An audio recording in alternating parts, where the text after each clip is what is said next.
Hey everyone, and welcome to the Phileas Club. This is episode 133 for September 2019.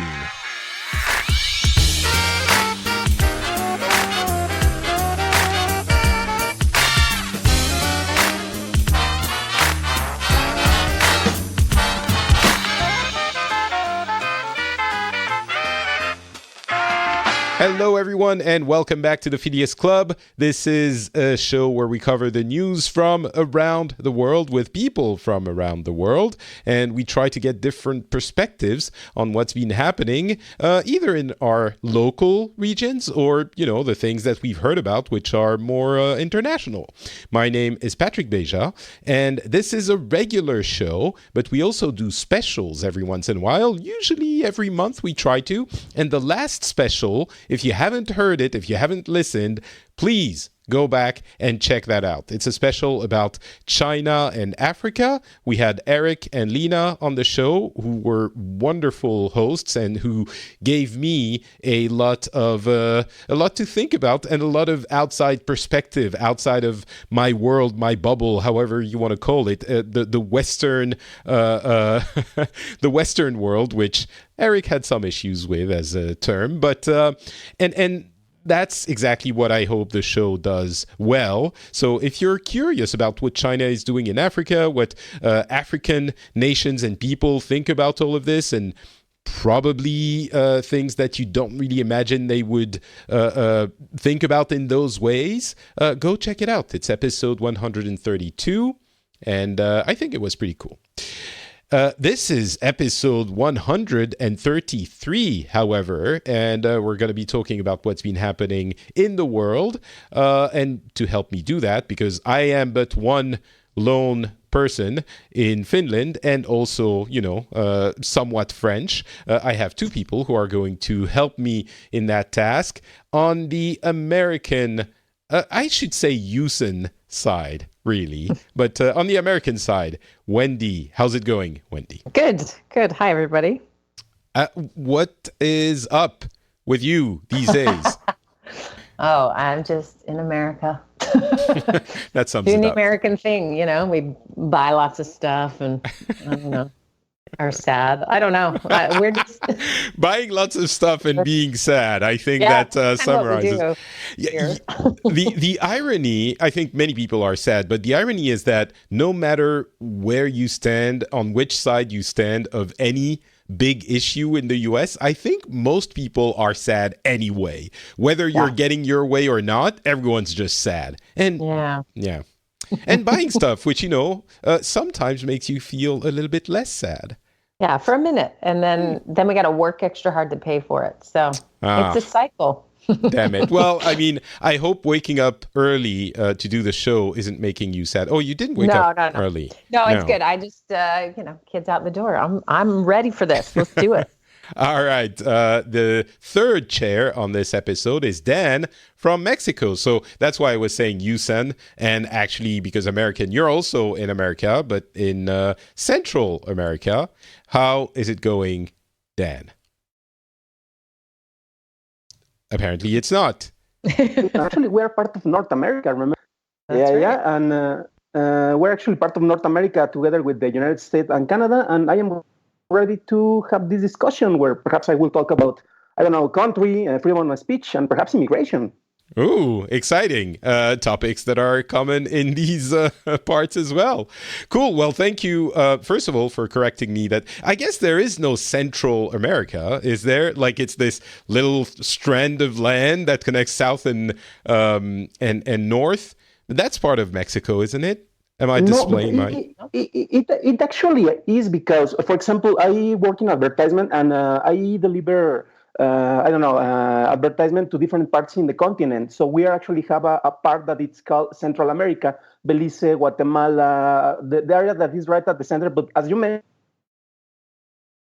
oops, your connection isn't as what you have at the south or perhaps at the northern.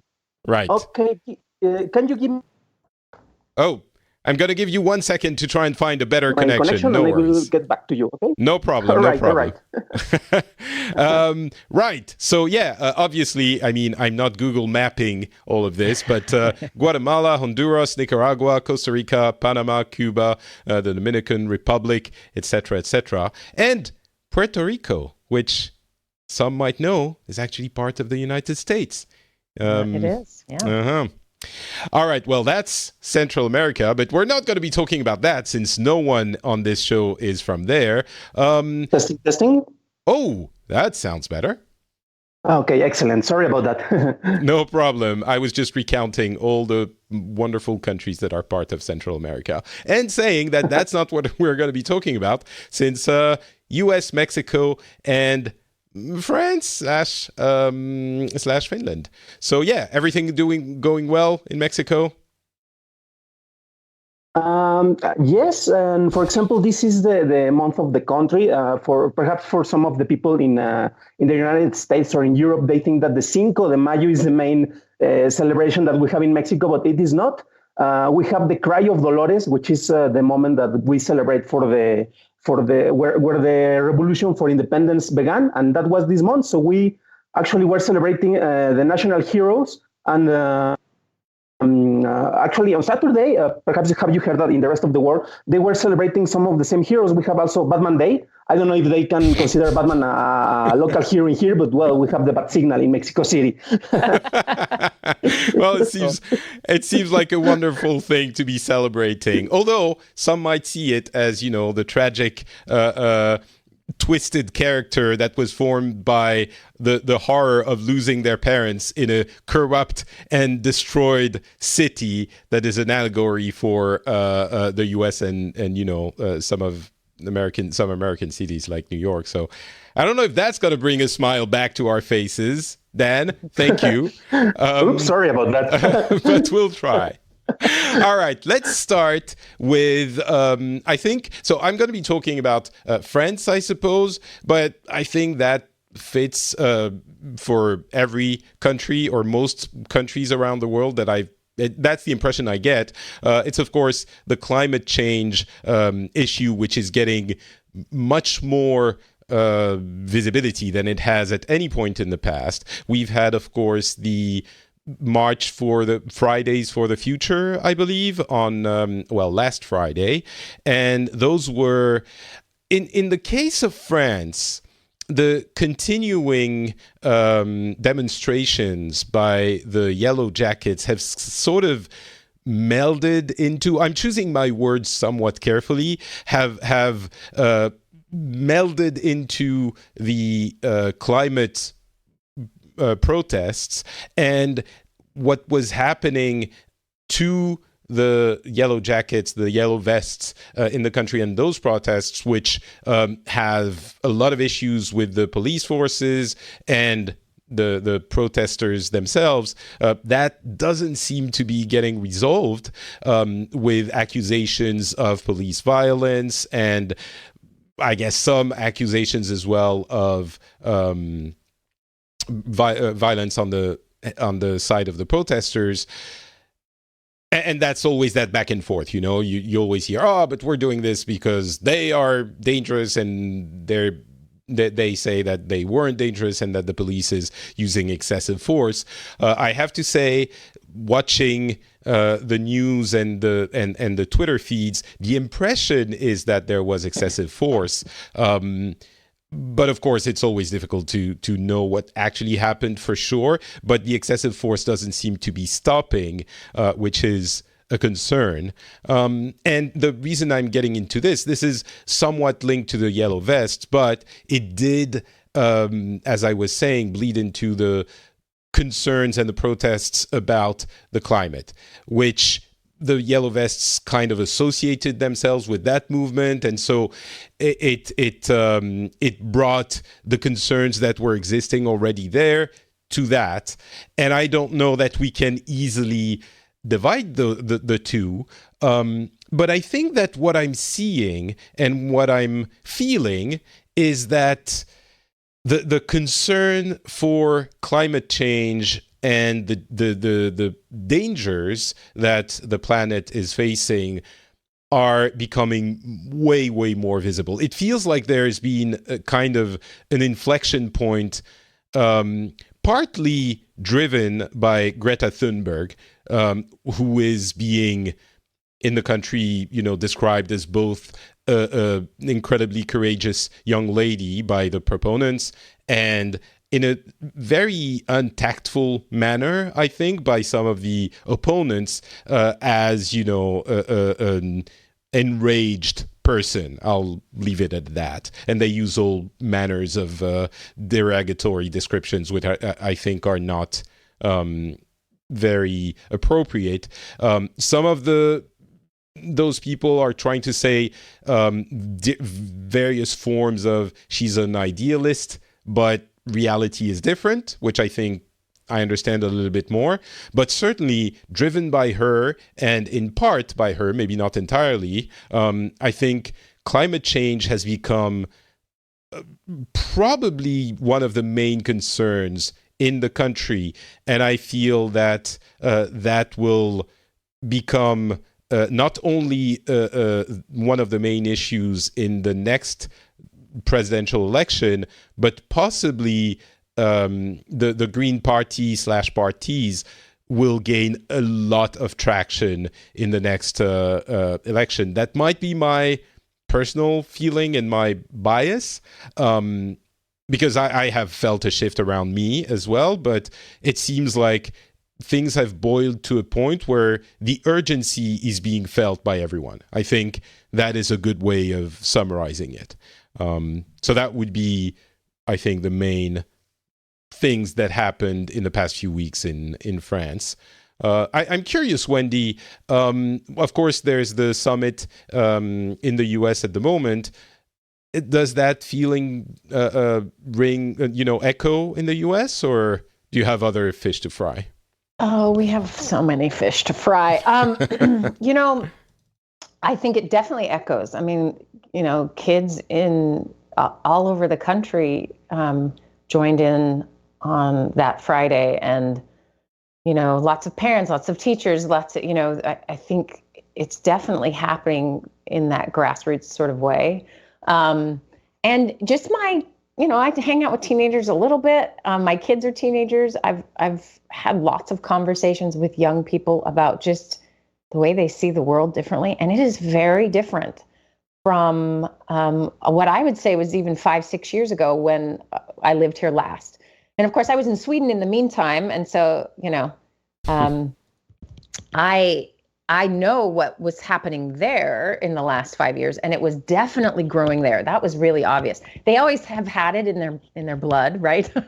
Like, let's do the right thing, and let's recycling was the most amazing experience of my life there. 99% of waste is recycled. I mean, we recycle so much in Finland. It's crazy, yeah. Right? And you fuel your cities with the burning of the plastic trash and some massive, it's amazing, right? And so Greta Thunberg, I'm going to say it the right way. She is it makes so much sense. It's coming from Sweden to me, because that's who they are. And so I saw that even grow there. Like, a lot of my clients who are still in Sweden, they will talk about how they have, started cutting out plane rides and they're taking the train. And so I'm watching it in real time there. Here, I think we're always way slower because of my initial joke of how we like to buy things and be sad. We're such a consumer-based society, and so much of what we consume is terrible for the planet, because we order something on Amazon and it's at my house 2 days later. I mean, there is a Amazon delivery truck or one of the companies delivering something on my street daily. And so it is a very big part of what we're doing, which is why we're a big problem, because there's so many of us. Our sort of culture is built around this. So yes, am I seeing shifts? Yes. Am I talking to younger people who absolutely see this as massively important? Absolutely. There is also a very common feeling, and this could just be where I am, that boomers are the worst thing ever. And the joke among 14-year-olds is to call someone a boomer if they're terrible. That's certainly a part of the feelings I get here. And I think that's I really think that's common everywhere. The feeling that exactly embodied by Greta Thunberg, as you said, the feeling that I guess I'm almost 50 now. Holy crap. We are screwing it for them. We're not going to be there in 50 years when maybe I'll be on, my last legs. But we're not going to be there. It's not for us that it's a real problem. It's for them. And that feeling, I think, is something new that we didn't really have even 2 or 3 years ago. And that resonates a lot. Yeah, absolutely. And I think, can I just say something quickly about Greta? She had an awesome tweet, and I was looking for it, and I can't find it. But essentially, it was, people start to attack how she looks and how she acts. Welcome to being a woman, friend. How you act, you're supposed to be nice, you're supposed to be happy, you're not allowed to be angry, and all of those things are coming at her as she has obviously gained notoriety and is incredible. I mean, we have a teenager who got half the world to protest on a Friday. A year and a half ago, she sat alone with a sign outside her school. It's astounding.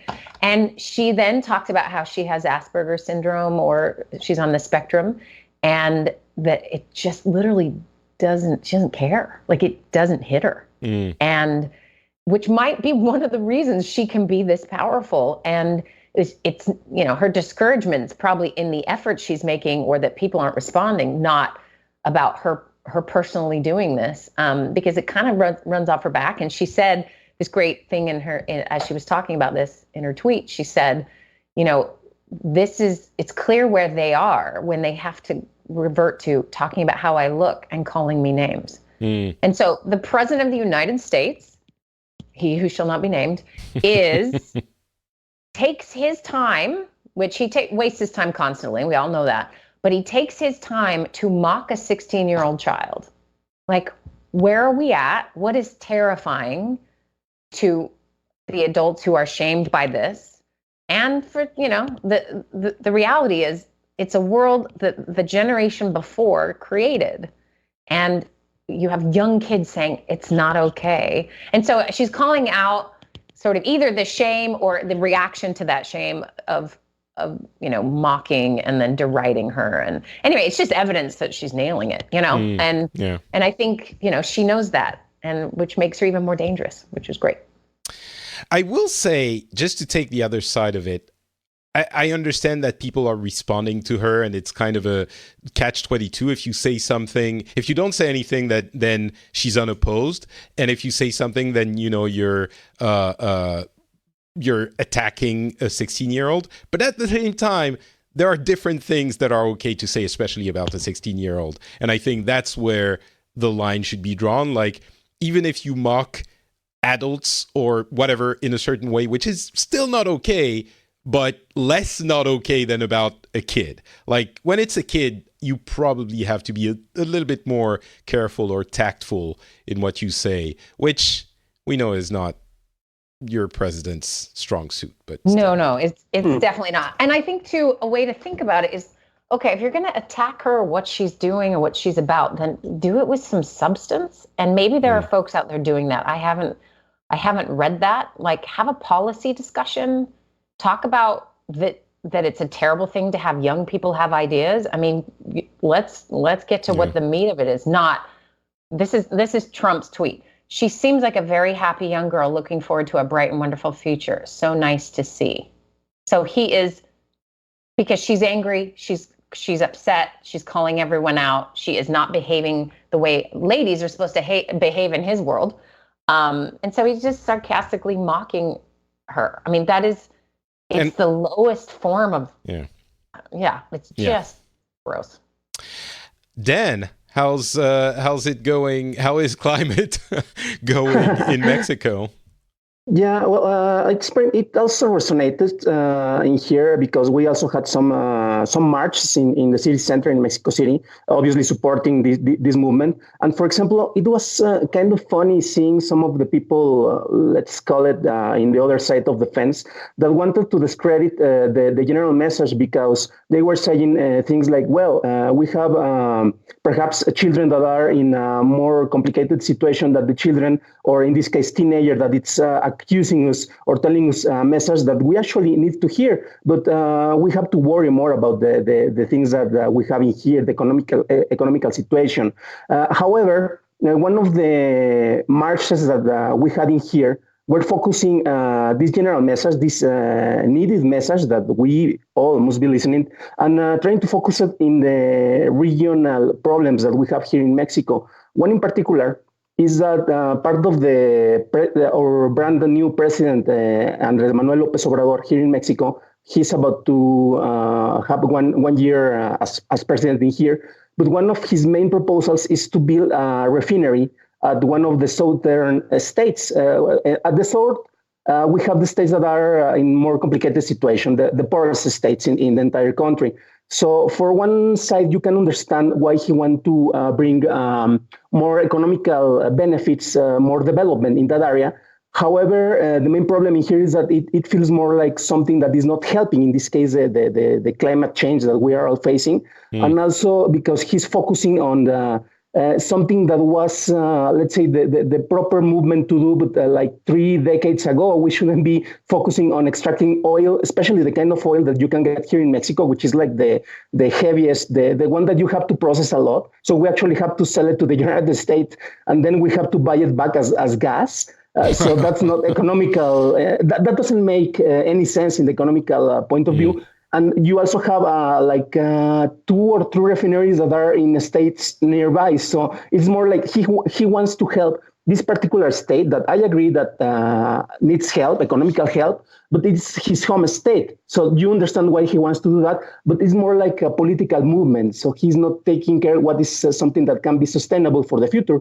So as I was mentioning before, some of the protests that were taking place with this march, some of the signs that they were carrying were like, I don't want a president who is anti-science. I don't want a president who doesn't believe that we are facing these problems right now. And they were actually directed to Mexico.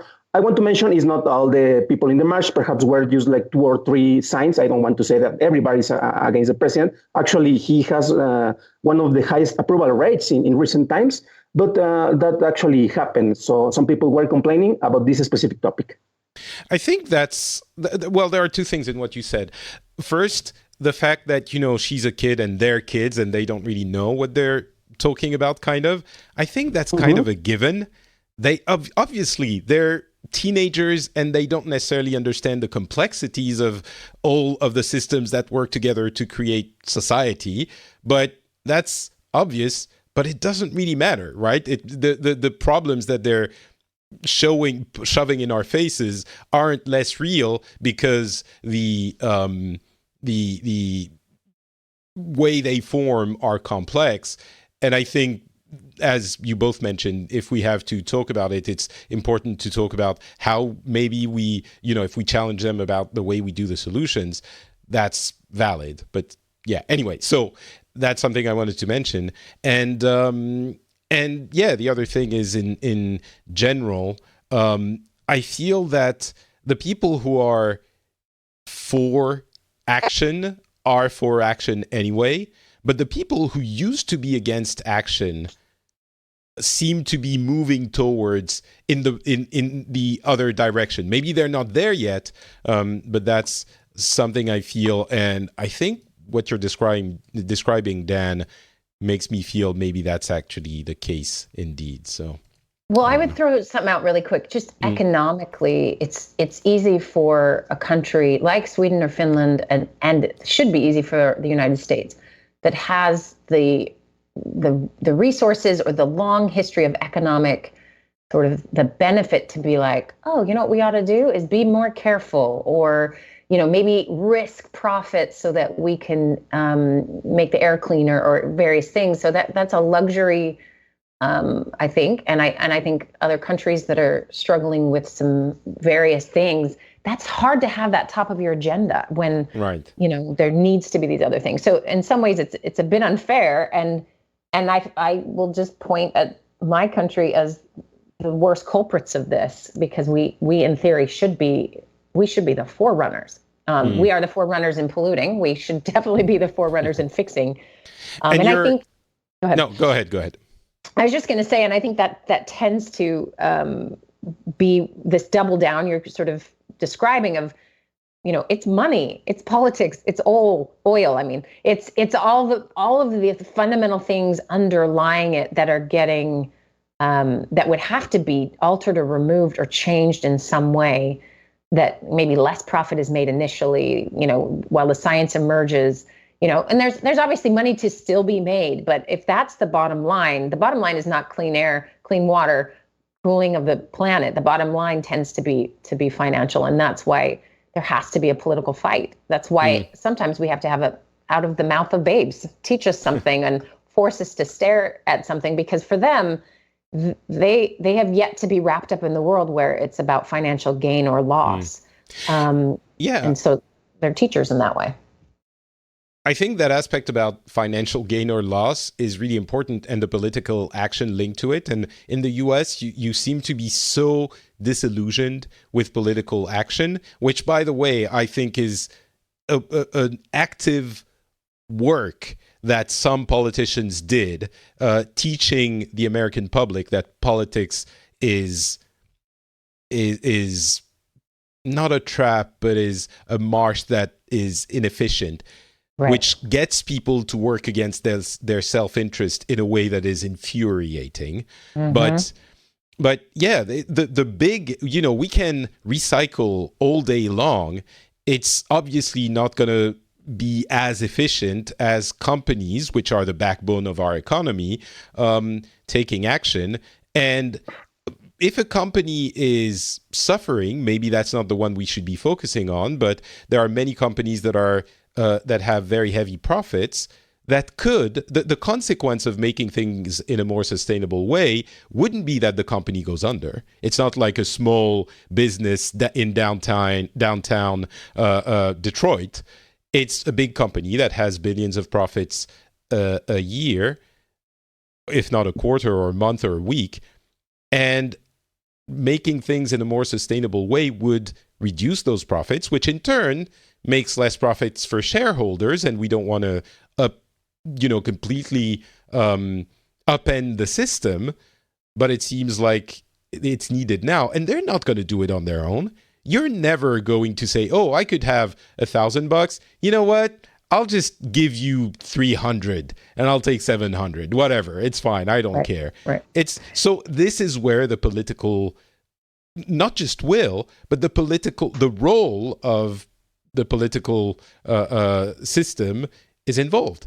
And that's what is needed now. So anyway, I don't know where I was going with this. Dan, you wanted to add something? Yeah, perhaps just a brief comment, but this kind of discussion that we're having is something that, as you mentioned, it's more like in the political aspect. And for example, in countries that are more evolved, we can say that, it's easier to criticize other countries for not taking the measures that are needed. We can criticize India for the pollution that they are creating, and they can defend themselves because they're saying we have to get to a point where we are similar to the economical situation that you have in your country, and then we can do something about it. But that will take about, 30, 40 years, 20 years, I don't know. It will take longer than it is needed. So the voices that we're listening right now, they might come from somebody who is underage. They might come from somebody who perhaps has a mental disability. Or it doesn't matter. The truth must be spoken, and the truth must be listened to, even though it can make us uncomfortable. And we have to actually regulate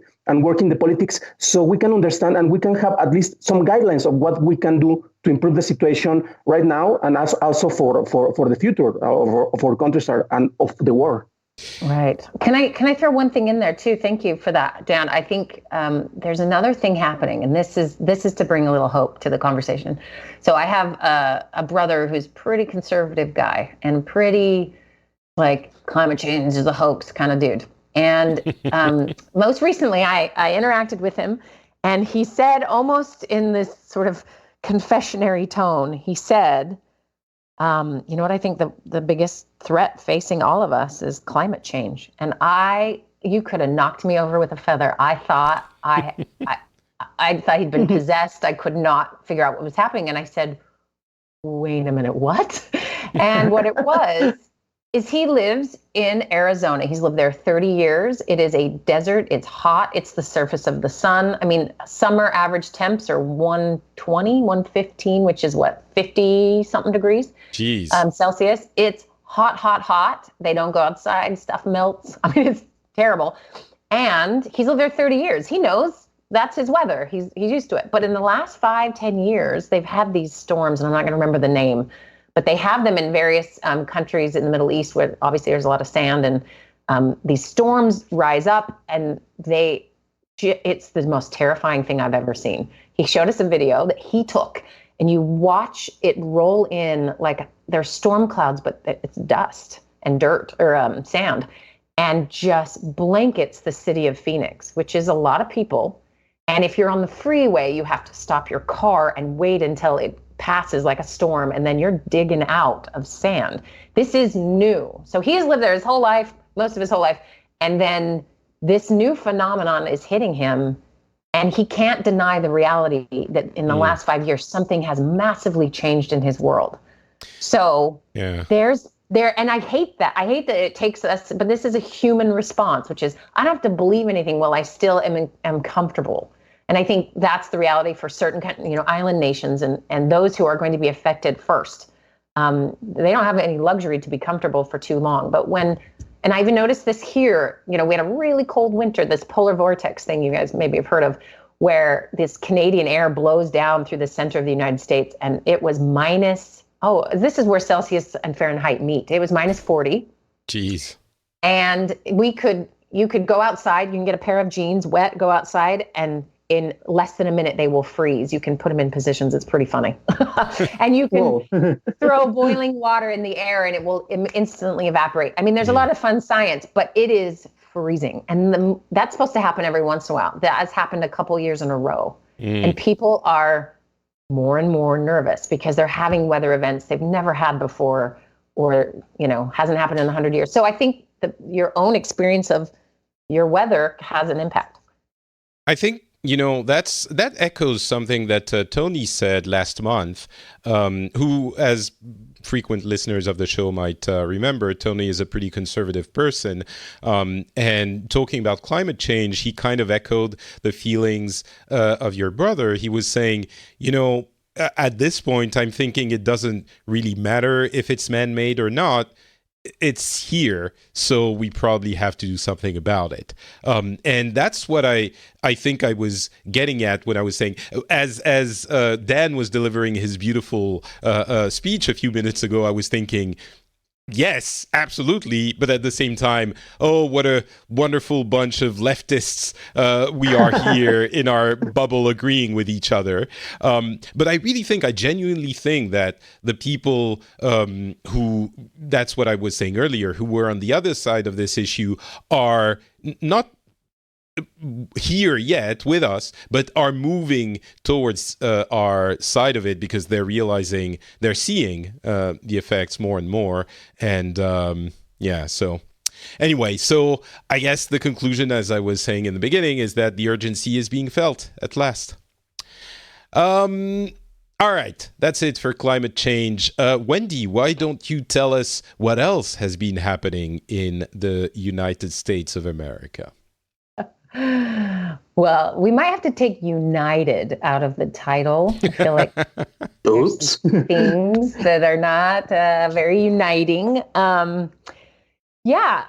Okay, so just why hasn't there been a movie called The Divided States of America? There has to be, or a book at least. I'm going to Google that. I am sure there is many books, actually.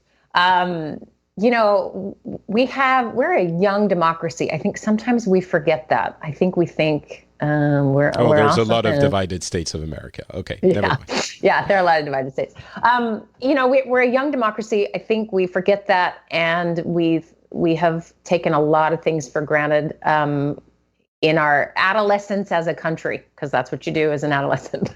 And I think we're hitting a bump in the road that, we've hit before. So yesterday, Nancy Pelosi, who's the House Speaker in Congress, said that we're ready to start the actions necessary to investigate the president and impeach him. And so you guys have probably heard the word impeach a million different times. It's like strange, like, what does that mean?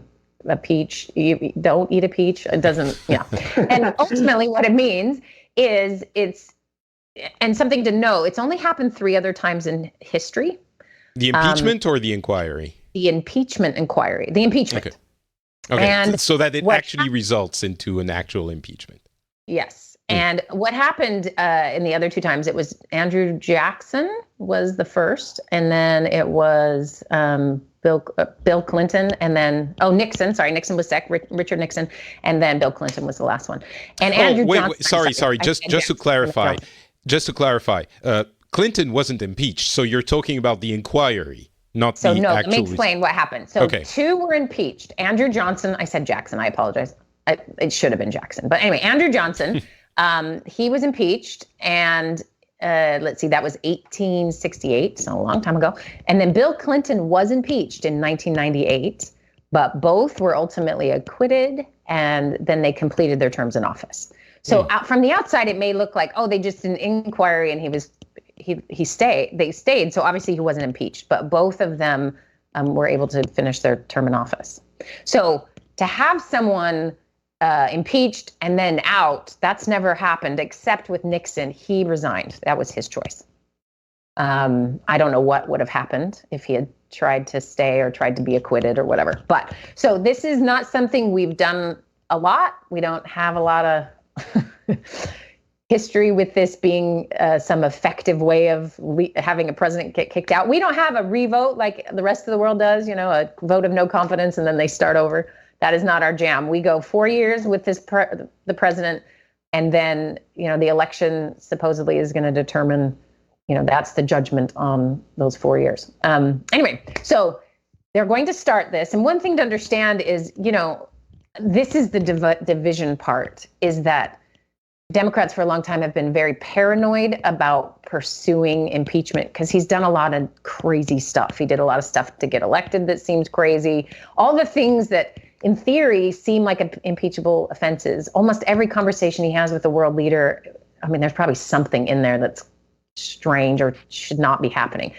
He's busted every single norm that there has ever been. And so, it's jumping at the bit, like, let's get him. What can we do? And I can understand that feeling. There is this feeling of, we have a sitting president who did not win the popular vote.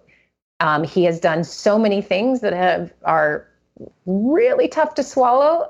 There's a lot of people who like the stuff he's doing and discount his behavior and, his history or some of these things. And people are going to believe what they want to believe. And so Nancy Pelosi, I think, has been wise in resisting the call from her caucus and from so many people to let's impeach him. And these are particularly the younger members of the caucus. And, they just want it done. Like, get this started. There's enough evidence here. Well, isn't the issue, or until now, because of course I've heard the calls for impeachment, it wasn't the issue that one of the 2 chambers wouldn't vote it or would block it or not let it go through anyway, so it was pointless? They still will, is my prediction. And even I think Mitch McConnell this morning, he's the head of the Senate, which is the other house, the speaker of that house, he said, yeah, we're going to squash it.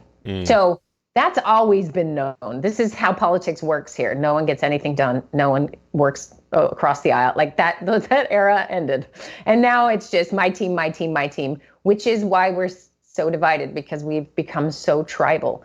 And I go back to my point of how young we are as a democracy. We've clearly had a large division in the Civil War, right? That was back when it was the line was geographical more than anything. Obviously ideological with slavery is one of those main issues, but it was also geographical, and it was the bloodiest battle Americans have ever participated in, or war combined. You add every American death from every other war, it doesn't touch what happened in the Civil War. So we have been here before in a way, way worse way. But this is this version of sort of what I find disheartening and a little scarier is just like between neighbors, between family members, there's a lot of lines getting drawn. A lot of Thanksgiving dinners that have gotten real bad, a little awkward, right? Anyway, okay, so this division is been like, and I think she's been wise in this sense. Like if this is a political nightmare to jump into trying to impeach the president for something he had done prior to taking oath in office. But this is what makes this different. So the president was on a call with the president of the Ukraine. And in that phone call, supposedly there is a whistleblower, somebody at the Justice Department was obviously aware of what was taking place. They've blown a whistle. And we have a couple laws that are supposed to protect whistleblowers, especially at this level, so that they can speak freely. And of course, we don't know who it is, and I can't even imagine what this person is going through. But they could not sit still and take this. And what happened was the president, in theory, we don't know for sure, and this is what the impeachment will be about, and the inquiry will be about, but that he pressured with sort of both monetarily and all the ways you have power as the president of America, the Ukrainian president to... Something happening in Dan's place. Could you mute your mic? Thank you very much. Yeah, she disagrees with me. Maybe I don't know. So, yeah, actually, she just came to tell me that. So if you can please measure the comments that you're mentioning against the president. No, sorry about that. I was like, wow, she's into this. Okay. Yeah. So anyway, what happens is supposedly in that phone call, and this is what they'll look into. He pressured the president of Ukraine with, kind of like, the subtleties of, we're not going to fund the things we've been funding for you or help you in the ways we've been helping you, unless you look into Joe Biden, who is his political really rival. Yes, Joe Biden's son has some business doings in Ukraine, and there's probably something terrible. Who knows? But to use your power to then attack your political rival. And here's the key. This is so like him, it's not surprising, but he's doing this after he's taken the oath of office, which all of the things that maybe we think fall under this category of, he benefits from people staying at his resorts, the Secret Service, the Air Force in Scotland. I mean, the money the dude has made because of going to his some of his properties and the people who have to stay there and have to pay to stay there. Which all of these things seem like they would be incredibly illegal, by the way. But. Yes. And we have a particular clause in the Constitution that essentially is like, no one should ever benefit from being an elected leader. Obviously, that is not currently happening. So that's been the call all along, the emoluments clause. Let's do it. Look at him. Clearly, he's making money from his office. And so they've resisted and resisted. Well, this is one can be considered treason, bribery. I mean, it's got all the names, right? So if this did in fact happen while sitting under oath, this is like the most obvious thing they have to go with, which is, I think, why they've made the decision to go forward. So this is huge. And I will say, as someone who is not a fan of the president, it seems obvious by my comments, I have hesitation. I'm nervous about the backlash of that. I think something I've realized recently is, for all of us lefties, we got so excited when President Obama was president, like the first black president. Look, we're post-racial. Look how good we are. We kind of did this. And what wasn't known then and is very clear now is that it wasn't creating a new world. It was strengthening an opposing party to him. So all that happened under those 8 years was related to whatever he says, we want the opposite. Whatever he does is terrible. If you go back to the controversies when Obama was president, there was so little. But whatever he did do was blown up to be the worst thing because there was such venomous responses to him on the flip side. And then Trump has sort of brought out, and that's not everyone, but he has brought out some segments of U.S. society that have been pretty dormant and pretty quiet, and some of our bad behavior, right? And that has emerged and been strengthened, and so my hesitation is, we think this sounds great, like, hey, let's do this, let's inquire and find out the truth, because we can't have a president doing this. But the political backlash makes me nervous, I have to be honest. I guess what's the alternative? To not do it because they're going to yell louder? But I understand. There's no choice at this point. You can't know that the president is literally threatening another country to give him dirt on arrival. I mean, it's such mob gangster behavior. It's like hard to believe. So we'll see if it's true. What's the initial, it's so early, we haven't really had any feedback, although I suspect in our countries, it's probably going to be, that sounds like something you would, everywhere except the US.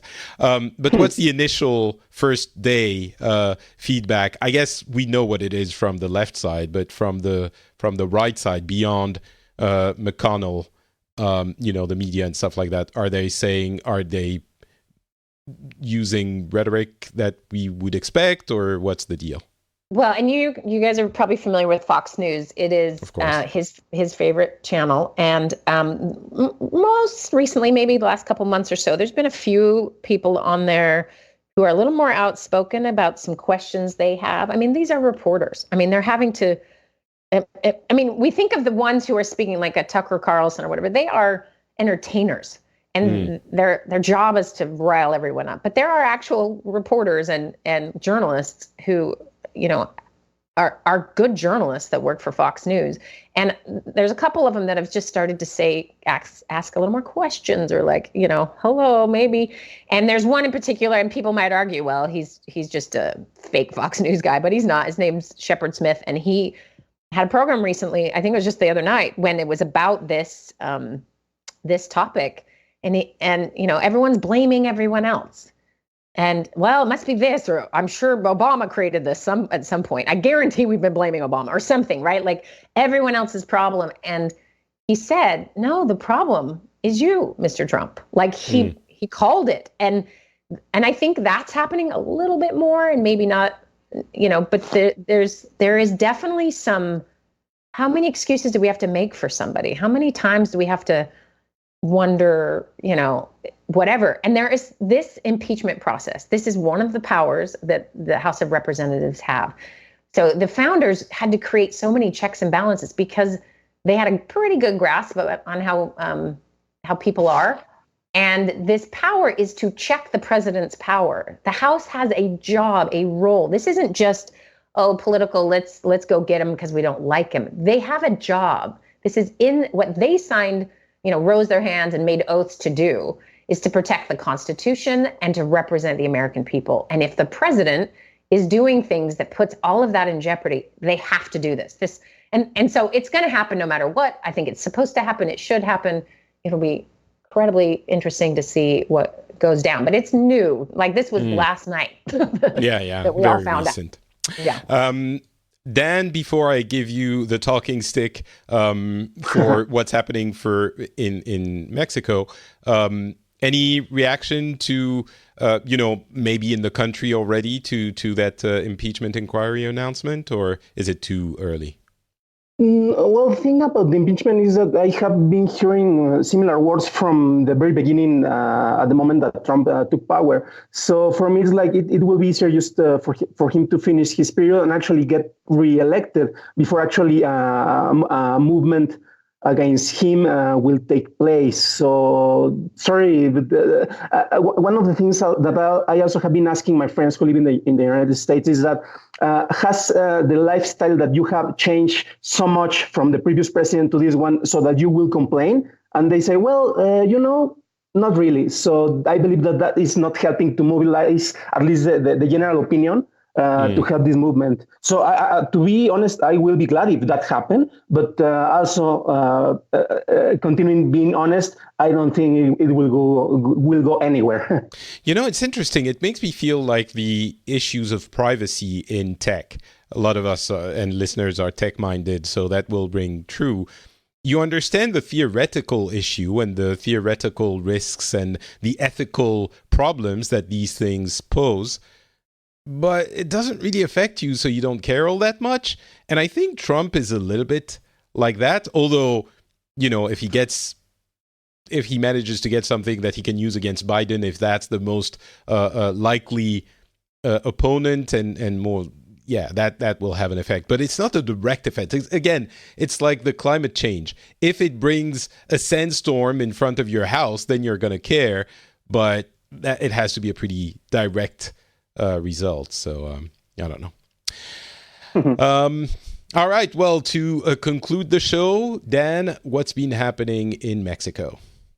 Well, after listening to these dissident messages from the left, I want to bring some togetherness with a couple of news that are actually about bringing people together. And during the week, I'm going to read you the first paragraph of one report from Newsweek. And it says, Arizona Republican businessman and pro-Trump United States Senate primary challenger Daniel McCarthy proposed annexing Mexico, telling a radio host that 30 million illegal immigrants and half the country already want to be U.S. citizens.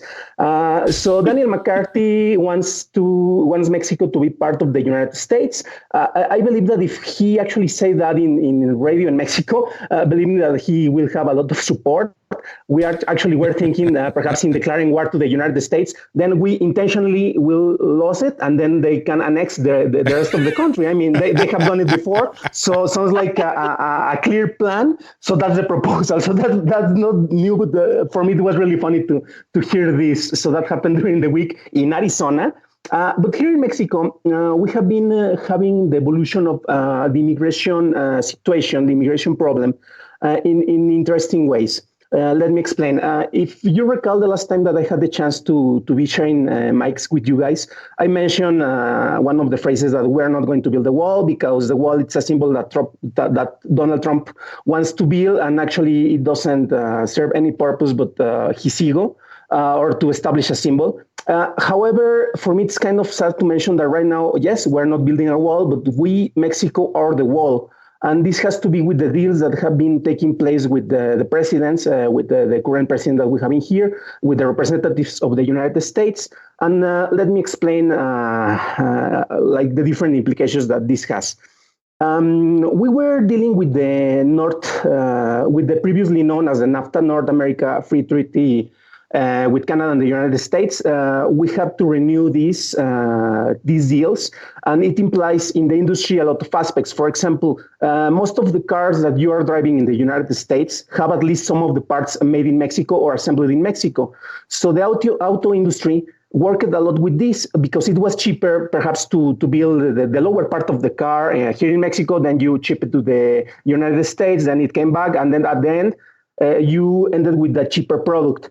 But however, Trump has been insisting a lot in tariffs. You know that with China, that's a regular problem. That you can pretty much listen every day about the tariffs that he wanted to impose to that country. And with Mexico, it was supposed to be different because we were agreeing on a treaty. So we weren't going to have tariffs in aluminum, for example.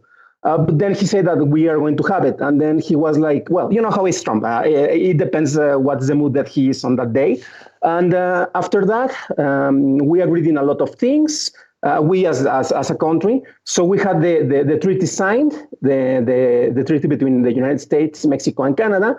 And a couple of days after this treaty that mentioned, for example, that we were not going to have extra tariffs on aluminum, he said that he was going to impose those tariffs if we didn't help more with the immigration problem. So that's the kind of precedent that we were dealing with. Part of the problem is that in this side, we don't have a lot of power of negotiation, in part because the representatives, the president, the secretary of state here in Mexico, they want pretty much to play it smoothly. So they don't want to discuss a lot, afraid that you can have a stronger opposition in the other side. So you kind of understand that, but the previous president weren't as easygoing in that way. So then you have a signed treaty, something that is recognized by the Congress, at least in Mexico, recognized by the president in here, recognized by the president in the United States. It still needed the approval in the Congress in the United States, but then you have the Trump declaration. So then you see that he has no word, and he will just move and start kicking whoever needed for him to get more popular. However, part of the things that in Mexico we agreed to play part in this was that we were going to get the stronger forces at the southern border, the one that we are sharing with Guatemala and Belize. And part of that was that we were going to send 2,400 soldiers there, so that we weren't going to have a lot of people coming from the southern countries, Guatemala, Belize, Honduras, El Salvador, for example, that they were trying to just cross Mexico and go to the United States. Okay, so we're going to reinforce the borders in there. Also, one of the other petitions that we have is that Mexico had to become a third secure country. I don't know if that's how you call it in English, or tercer país seguro in Spanish, which means that if you are coming from one of these countries, from Guatemala, for example, and you want to go to the United States, you have to ask for a refugee status, but remain in Mexico while your situation is being dealt with. So that can take pretty much about 1 year or 2 years, but we're going to be hosting you in our country. That actually sounds good. However, the main problem is that we had a lot of caravans, a lot of people marching, particularly from Honduras in the last months, and they were going crossing the country all the way to the north. And then I started seeing something that I haven't seen before in Mexico. Perhaps it was because of the quantity of people crossing. And I found a lot of the things that we complain about the racist people in the United States. That same characteristics were being shown here in Mexico, and we were complaining like, "Oh, look at those greasy," and insert the name of the country that you were talking against, and look how they are coming. They are just leaving a trail of trash in here. They just want to take our jobs. We are not even able to provide to our own people with food, and they are taking our food. And pretty much the same complaints. So for me, it was really sad, but well, that also shows me that we are not that different. It's funny. It feels like no matter your level of your economic status as a country, you're never able to provide for immigrants. And exactly. Yeah, if we can't, maybe I mean, France, Finland, the US, then nobody can. But that's a different conversation. But it's funny that it doesn't matter how much you have, you're never willing to share it. And I say that as someone who's not naturally, wanting to share. My stuff is my stuff, right? That's the human feeling. But I don't. Yeah, it's interesting. And in the other side of the table, you can see how the different kind of people react to this kind of situation. For example, at the north of the country, we have Tijuana, where you have a lot of maquiladoras, factories where a lot of products are being produced and they are being shipped to the United States. And for example, when there was a disaster in Haiti, we got a lot of immigrants from that island here in Mexico, and they were trying to cross to the United States. And they located in this place, waiting for the refugee status. And you could see the difference between the different kind of migrants. And it was funny because you could look at the street, and perhaps you are at the stop sign, and then you saw some guy from Haiti with actually a full permit that he could be working here in Mexico, and he was selling you bubble gum at the corner in the red stop in the red light. And when you compare that with the other people who, to be honest, they only want to cross because they want to go to the United States, and you complain that they are just leaving a trail of trash, well, you see different perspective from the different kind of immigrants that we have. And speaking with some of these people from Haiti specifically, they mentioned, well, I know that I'm going to stay here for a longer time. So why I don't treat this place like the place that I'm going to be staying? So I should be looking for a decent work and at least providing to my family with the least that we need while we are waiting. So there you have a positive aspect in this, because you are not only perhaps looking for help, but you actually are trying to make the best of the worst situation. Yeah. So essentially, no, you were saying you were going to unite us, but that was just the annexion, the annexing of Mexico. The actual stories are not that positive either. I feel like what you're telling me about the the anti-immigrant feelings in Mexico isn't making me feel like you are, oh, these people, they're everywhere and they're terrible. It makes me feel that sentiment is so universal that there is a genuine basis behind it somewhere. And instead of telling those people, you're terrible because you hate the world and you're a horrible human being, my feeling is we have to get to the bottom of why that sentiment is there and fix that, because the hatred for most people, I'm sure there are some people who are, just racist and that's it. But the hatred or the dislike of immigrants and other people is the symptom. It doesn't seem to me like it's the cause. But yeah. Can I throw out an answer for you real quick? Oh, please, yes. At least what I think. I think fix everything. Yeah, I'll fix it. Here we go. It's not the most hopeful answer, but it is. Damn it, Wendy. I think it's pretty accurate, which is biology, right? So we have two fundamental things that humans need and do and are, and that is pretty tribal. Like, you're familiar, your language, you sound like me, you look like me. That means safety. We're very biologically driven to feel safe. And that is one component of that, right? Of racism or anyone new coming into your space. And then the second one being scarcity. You think about our ancestors, right? It's like, I'm going to die if I don't find food. That was every day. And so that is built into our DNA. And so even though we may have plenty, there is something about a stranger joining or walking into our tribe and eating our food. And we didn't invite them there, or we're not sure they're safe. So I think there's these really fundamental biological processes happening, and no one is immune. In fact, I think, this is my argument for religion, is that it actually argues for folks to try to rise above that biology and be nice anyway, right? And that's the attempt anyway. So my experience in Sweden with this was pretty unique in the timing of it. So I was there during the big wave of Syrian refugees, and Sweden took in 160,000 refugees in one summer. So that's the equivalent of 10 million in the United States coming in one summer based on population difference. That's a shocking amount. And were people frustrated? Yes. And were they worried? Yes. And was it difficult? Yes. However, they did something that I thought was incredibly ingenious, is every single city was required to take a certain number of folks. And so what would happen is you would enter Sweden, they would get you to a location, and sometimes those were pretty rough places, like really far up north in the dark.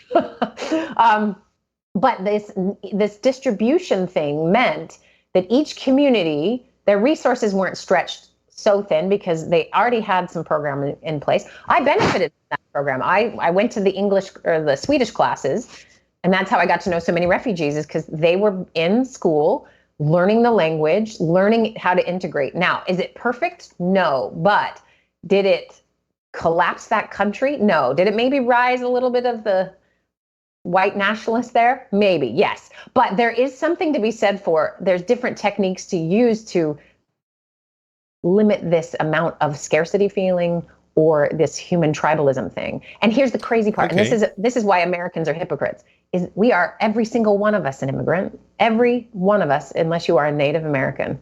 And what happened is each group at each time was the outcast. We've done this over and over and over, but then the next group comes, and then now we can hate them. But we then integrate and we become, the society. And part of that is just time and human. Okay, but I didn't solve it just now. Well, I mean, come on, Patrick, be positive. So there are some people, and it's not about income. It's not about how much you have, because you have people on both sides of the issue in every social class, right? So what makes it different for different people? What makes it that some people feel that way and some people don't, even though they might have a lot or a little? That's a great point, because it's relative. So we know some stuff about when people can feel good about the amount they have, like they feel like it's good. So you take somebody and you say, all right, You're going to make $75,000 a year. That's pretty good. You're going to make $75,000 a year, but you're going to live in a neighborhood where everyone's making 80, 85. Or you're going to make $60,000 a year, and everyone around you is going to make 50. Which would you choose? And again and again, people pick 60. It's not the amount. It's the comparison. Mm-hmm. It's the feeling poor, feeling scarcity. And I think that's that very ancient thing that gets triggered of, I don't have enough. And then if the perception is someone else is coming in and getting a free ride, that is really difficult when we ourselves are struggling. And I think... Okay. Yeah. No, go ahead. No, I was just going to say, I think that's part of the rise of Donald Trump and the popularity that he has. I mean, that dude has never been poor, has no idea what real people's lives are like. It's not that he gets it. It's that on one hand, he is kind of odd man out. I mean, there's some interesting stories about him. One in Las Vegas is a particular one I know about from someone I know, is that he wanted to build his hotel on the Strip like all of the other hotels. They just crowded him out. So he is a good, I don't know, it's like 2 or 3 blocks away from the Strip. Because a group of businessmen at the time didn't like him and didn't want him there, and they wouldn't let him do it. And so I think he has been in the rich world, this kind of odd duck, and has always been fighting to be good enough, and you can see it. That's how he operates. And so you take that, like he can reach that part of people who are maybe white, working class folks who are like, no one's ever represented me before. No one ever has talked to me before or cared about me before. And so he's tapping into that populist thing. And I think this is happening all over the world. You have strong men that come in and go, yeah, I see you down there, when they're living lavish lifestyles. It doesn't even make sense in theory. But what it does is it points to this thing of like, I got you and I'm going to help you when no one else seems to have cared about you or forgotten you. Yeah. While others can come in and bootstrap it, and suddenly they're making money, and everyone's taking my, the money, my taxes, et cetera. So that starts to really tap into the, I'm forgotten, my tribe doesn't care about me, and then someone new can come in and take over. So it's messy. It's really messy. All right. One comment that I want to say, but sorry, Patrick. No, go ahead, Dan. I'll finish up afterwards with a solution to everything. Yes, please. We need that. For example, I do agree completely with what Wendy was mentioning, and we have a fake sense of entitlement because we think that we deserve even that we don't know that we could have.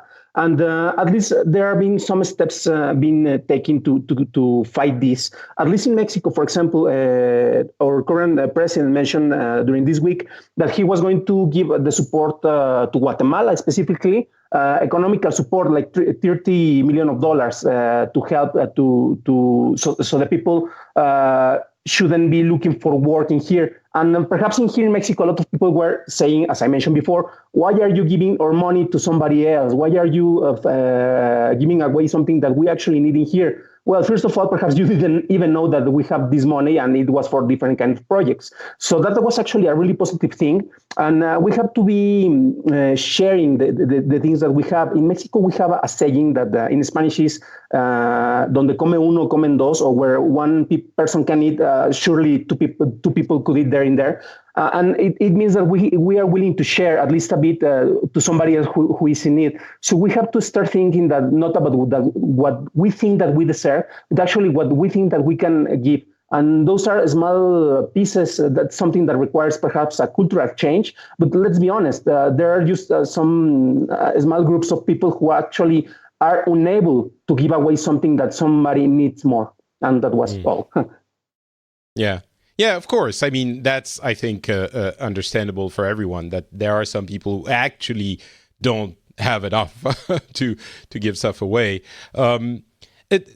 It's interesting, the relative aspects of what you were talking about, Wendy, how we relate to other people in our social group, if they have more or less. In France, I come across people who are fighting to reduce the inequalities, the left side of the equation, which I think has a point. There is definitely always things to be adjusted and to be changed to make sure that everyone is paying their fair share.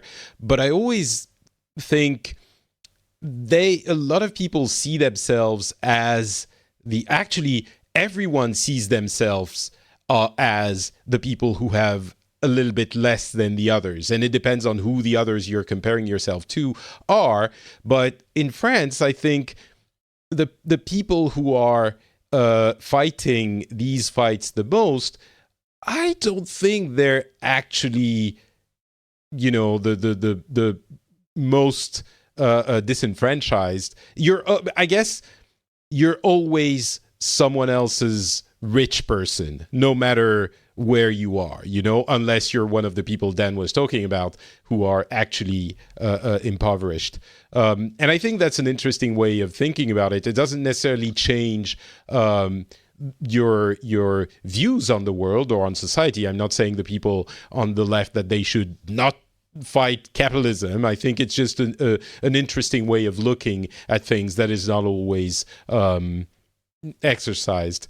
But to fix everything before we close off the show, I wanted to say, if the problem is often perception of who is making more than you in the world and around us, we have technology. I think a perfect solution to that issue is that when you look online, at least, whatever you see should be filtered to only display things from people who are worse off than yourself.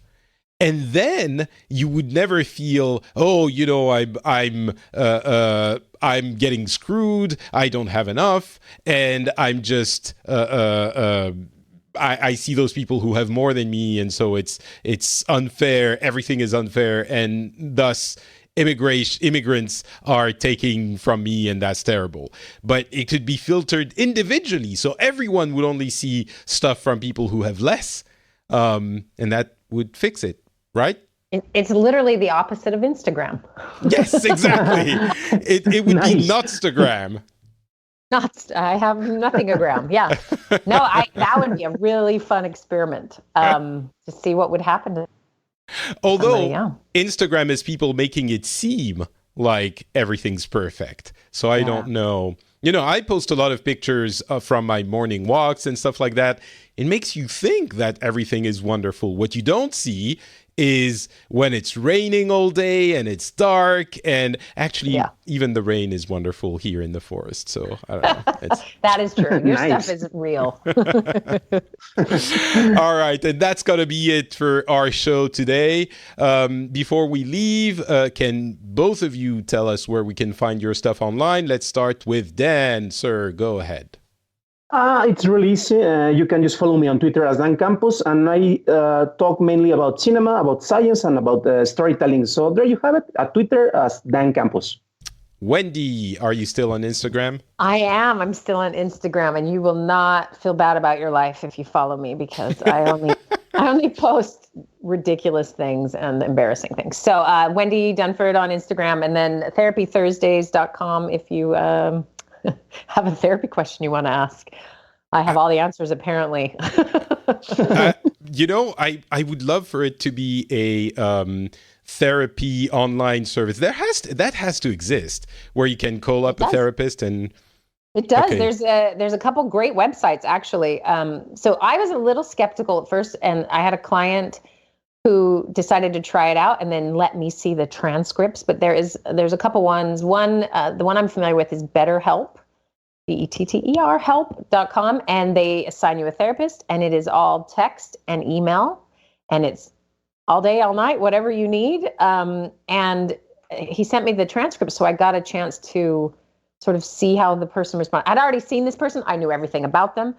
And this person nailed it really quickly. It was really impressive. Yeah, I thought, no way. But what if I don't want to write, though? What if I want to talk to someone and lie on my, couch and... Yeah, I actually do that. Oh, really?